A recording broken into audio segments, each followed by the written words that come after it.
Hello and welcome back to Student Tutorials. In today's tutorial we're going to be going over the basics of LaTeX that you can use to draft your very first report. So the first thing we're going to do is open up Overleaf and we're going to create ourselves a new project. I'm just going to title it Example Project.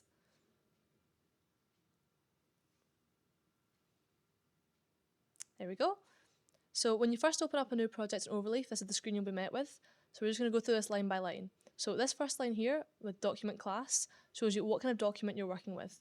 So article is the form that we're going to use most for reports and documents, so there's no need to change this. But for example, if you wanted to have a book format, you would write book within the curly brackets, hit recompile, and you'll see here that this changes how the front screen looks. There we go.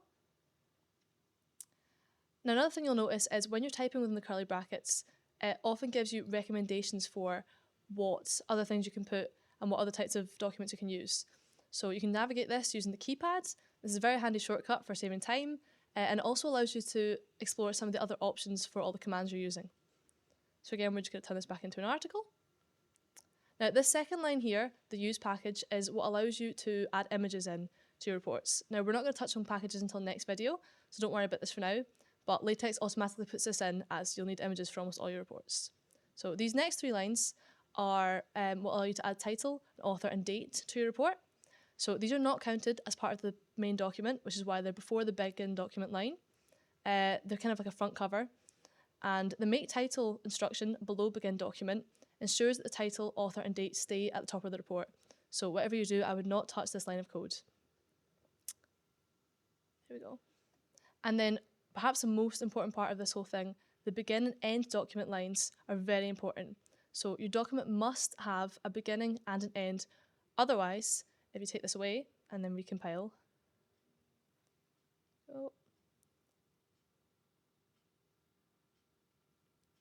you're going to see that it comes up with a big error in your logs and outputs file. So always make sure you have the / begin document and the / end document around the main body of your document. So moving on to the actual pages of the report, you can see that the section command allows you to create a section with a header. So we've got section introduction here. And you can also create a subsection or even a subsection using similar commands. So you see here, I'm just going to type subsection below and just make the title of my subsection within the curly brackets. And I'm going to put subsection as well and do the same thing. Hit recompile. And there we go. Now the useful thing about sections or subsections is that you can actually create a contents page which will link you directly to your pages.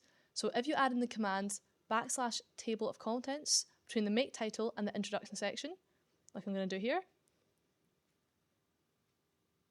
and then hit recompile again,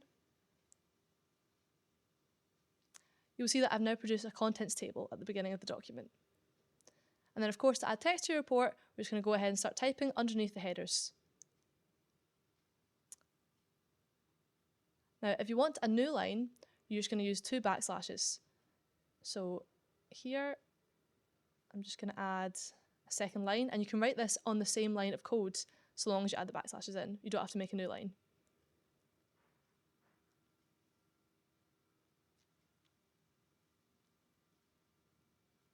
There we go.